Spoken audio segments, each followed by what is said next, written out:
अब की बार 200 पार का नारा देने वाली बीजेपी को मध्य प्रदेश में 100 सीटें भी मिल जाएं तो बड़ी बात होगी। प्रधानमंत्री नरेंद्र मोदी ने बड़े ही टशन में संसदीय कार्य समिति की मीटिंग की और उम्मीदवारों की सूची को जारी कर दिया गया। लेकिन आलम तो ये हो चुका है कि उम्मीदवारों की सूची जारी होते ही भारतीय जनता पार्टी में भगदड़ मच गई है। हालत तो ये हो गई है कि अमित शाह की चाणक्य नीति भी कथित तौर पर फेल होती हुई नजर आ रही है और प्रधानमंत्री नरेंद्र मोदी के चेहरे पर घबराहट साफ दिखाई दे रही है। तो मोदी जी का क्या हाल हो रहा है, कैसी तस्वीरें हैं, मोदी जी पर आएंगे, लेकिन उससे पहले किस बात को लेकर बीजेपी में खलबली मच गई है, बेचैनी आ गई है, इसके लिए मैं आपको एक खबर दिखाती हूँ।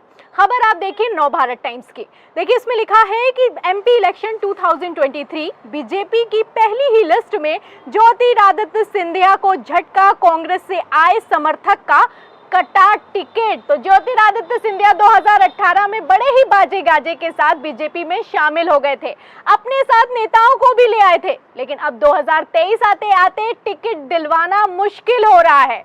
आपको बता दें कि आलम तब हो चुका है जब मध्य प्रदेश में 230 सीटों में से सिर्फ 39 और छत्तीसगढ़ में 90 सीटों में से सिर्फ 21 सीटों पर उम्मीदवार घोषित किए गए हैं। उसके बाद से बीजेपी के जो भी नेता हैं जिनको टिकट नहीं मिला है, उन्होंने भारतीय जनता पार्टी का साथ छोड़ना शुरू कर दिया है। भगदड़ मच गई है। कैसे भगदड़ मची है, आपको एक खबर दिखाती हूँ। खबर आप देखिए न्यूज़ 18 हिंदी की। देखिए इसमें लिखा है कि केंद्रीय मंत्री ज्योतिरादित्य सिंधिया को झटका, 850 गाड़ियां लेकर कांग्रेस में शामिल होने पहुंचे समर्थक नेता। तो ज्योतिरादित्य सिंधिया को कितना बड़ा झटका लगा है, 850 गाड़ियों का काफिला तैयार किया गया है। टशनबाजी कितनी चल रही है, इसके लिए आप तस्वीरें अपनी फुल स्क्रीन पर देखिए। आप तस्वीरों में देख सकते हैं कि किस तरीके से 850 गाड़ियां बकायदा तैयार की गई हैं कांग्रेस का झंडा लगाकर, और ये गाड़ियां निकलकर किसमें शामिल होंगी, कांग्रेस में शामिल होंगी। ये बीजेपी के नेता हैं, बीजेपी के समर्थक हैं, जो कि ज्योतिरादित्य सिंधिया के साथ गए तो थे बीजेपी में, लेकिन अब जो मान सम्मान नहीं मिल रहा है तो घर वापसी कर रहे हैं। आपको बता दूं कि सिर्फ टशन नहीं कायम किया गया है, बल्कि एक काफिला भी निकाला गया है। कैसा काफिला निकला है मध्य प्रदेश की सड़कों पर, वीडियो देखिए।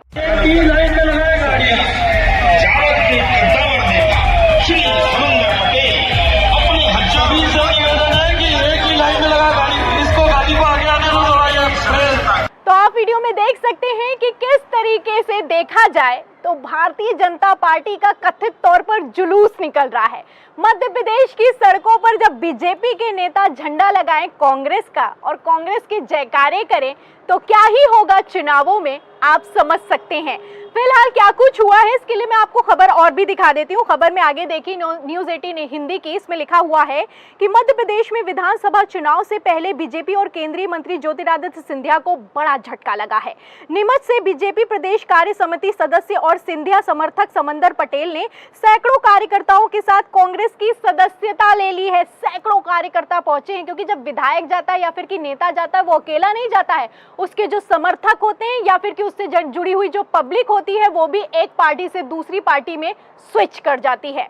आगे देखिए इसमें लिखा है कि वे 850 वाहनों के काफिले के साथ 18 अगस्त यानी कि आज के दिन कांग्रेस में शामिल होने भोपाल पहुंचे, और इसी के साथ लिखा है कि इस दौरान काफिले की सभी गाड़ियों पर कांग्रेस के झंडे लगे हुए थे। कांग्रेस पर कांग्रेस जिंदाबाद भी लिखा हुआ था। समंदर पटेल उस वक्त बीजेपी में शामिल हुए थे जब केंद्रीय मंत्री ज्योतिरादित्य सिंधिया ने कांग्रेस छोड़कर भाजपा की सदस्यता ली थी। कांग्रेस में शामिल होने पर समंदर पटेल ने कहा कि बीजेपी में उन्हें ना तो सम्मान मिला और ना ही कोई मंच। जब ज्योतिरादित्य सिंधिया को कथित तौर पर सम्मान नहीं मिल रहा है तो उनके साथ जो नेता गए हैं उनको क्या ही सम्मान मिलेगा, ये भी अपने आप में सोचने वाली बात है। फिलहाल मैं आपको बता दूं कि प्रधानमंत्री नरेंद्र मोदी, ऐसा लगता है कि ये जो होने वाला है मध्य प्रदेश में, इसे पहले ही समझ रहे थे, इसीलिए उम्मीदवारों की सूची जारी कर दी गई।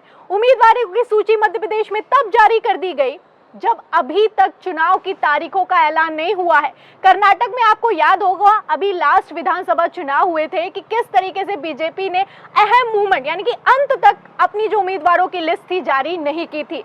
लेकिन इस बार बीजेपी ने नई रणनीति बनाई, नया मास्टर स्ट्रोक तैयार किया, जिसमें बीजेपी के उम्मीदवारों की सूची को जारी कर दिया गया, वो भी इतना पहले। लेकिन जारी होते ही ये मास्टर स्ट्रोक हुआ या फिर कि सब कुछ फेल हो गया, ये आप तय कीजिए। मैं आपको प्रधानमंत्री नरेंद्र मोदी की घबराहट दिखा देती हूँ। आप तस्वीरें अपनी फुल स्क्रीन पर देखिए। आप तस्वीरों में देख सकते हैं कि प्रधानमंत्री नरेंद्र मोदी की जो घबराहट है वो छुपाने से भी छुप नहीं पा रही है। ये केंद्रीय चुनाव समिति की जब बैठक हुई है उसका नजारा है। मीटिंग हुई, उसके बाद उम्मीदवारों की लिस्ट जारी की गई है और मीटिंग में ही ऐसा लगता है कि मोदी जी को ये अंदेशा हो रहा था कि मध्य प्रदेश में भगदड़ मचने वाली है। फिलहाल मैं बता दूं आपको कि खबरें तो यहां तक निकल कर सामने आ रही है कि मोदी जी के चेहरे पर ये जो घबराहट दिखाई दे रही है ये इंटरनल सर्वे में जो नतीजे निकल कर सामने आए हैं उसकी घबराहट है।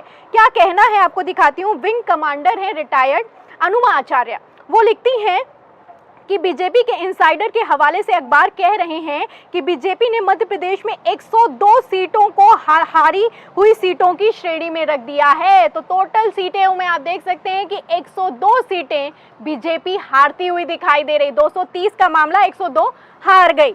आगे देखिए इसमें लिखा है जिसमें 39 सीटों पर परिवारवाद और भाई भतीजावाद वाली उम्मीदवारी घोषित कर दी गई है। बाकी 63 के भी जल्दी जारी होंगे। यानी इस तरह से मध्य प्रदेश में बीजेपी केवल 118 सीटों पर चुनाव लड़ेगी। 20 साल प्रदेश का शासन चलाने के बाद अपनी ही प्रदेश की 100 से ज्यादा सीटों पर ऐसा डर खुद ब खुद बता रहा है कि 50% कमीशन वाली सरकार का शासन